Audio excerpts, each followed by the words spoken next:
Ladies and gentlemen, are you doing a Doris? Gary, have you got any plans to do a Doris? I have no plans to do a Doris. Tris, you going to do a Doris? Not until Tuesday. Any of you guys over here, any plans to do a Doris? I think I do a Doris all the time. If you're not sure what I'm talking about, let me explain further. Doris Eaton Travis was a dancer on Broadway in the first half of the last century. Dancing wasn't just a job, it wasn't just her career, it was a passion. It came from in here.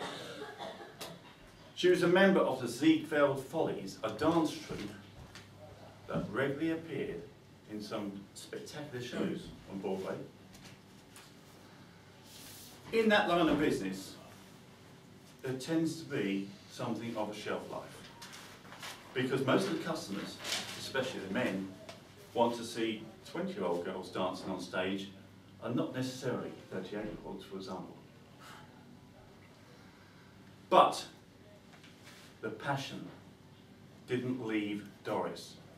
4 years ago, at the age of 102, Doris Eaton Travis danced on Broadway in that charity show. So ladies and gentlemen, are you going to do a Doris and hang on to your goals and dreams and passions for a lifetime? Or are you going to start reading from the big book of life excuses? Now this book, if you follow the code of this book for your life, you're guaranteed to be an underachiever. In the later years in your life, you will have another book to read after this one, called the Book of Regrets. Let's look at some examples from the book. You can't go skiing at 50 because, you know, joints. You can't start a business at 65. You should be retiring. You can't write a book when you're 80, you might not have time to finish it. If you have a project ongoing, this book will give you every reason why you can't do it. You're too old. You don't have enough money. You didn't get the right education. No, you don't live in the right town. If you started this project 10 years ago, you would have been a success by now. But now, I wouldn't bother. I'll give up. It tells you here, success is for other people. It's not for you. It's for other people.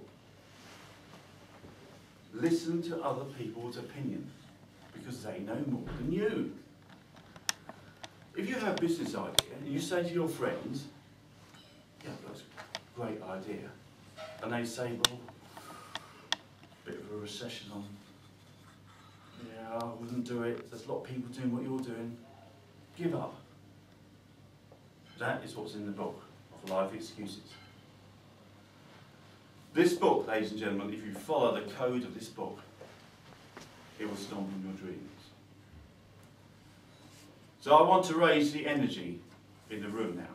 So I want some audience participation.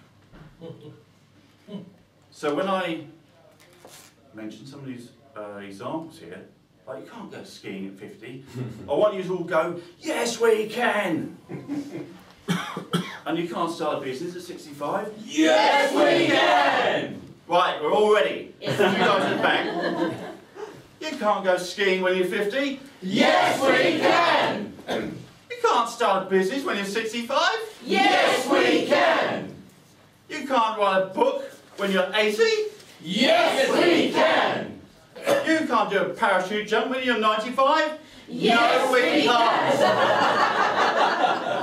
We'll probably break our hip replacement, don't be silly. Ladies and gentlemen, it's time to set yourselves free and do a Doris. Now, some weeks ago, Nikki did a speech and she finished on the line, you're free when you choose to be. About 3 years ago, Gary did a speech The message was, don't let anyone's opinion of you determine the future of your life or something. Yeah. Don't let anyone's opinion of you determine the direction of your life. Profound words. So it's time to stop reading from the big book of life excuses and do a Doris. I look around the room this evening and I see a room full of Dorises. You're a Doris. You're a Doris. And you are a complete Doris. Ladies and gentlemen, when you go away from here tonight, when you go back to your friends and your family, work colleagues maybe tomorrow, and you start talking about goals and dreams, I want you to look them in the eye and say, I'm doing a Doris. Thank you very much.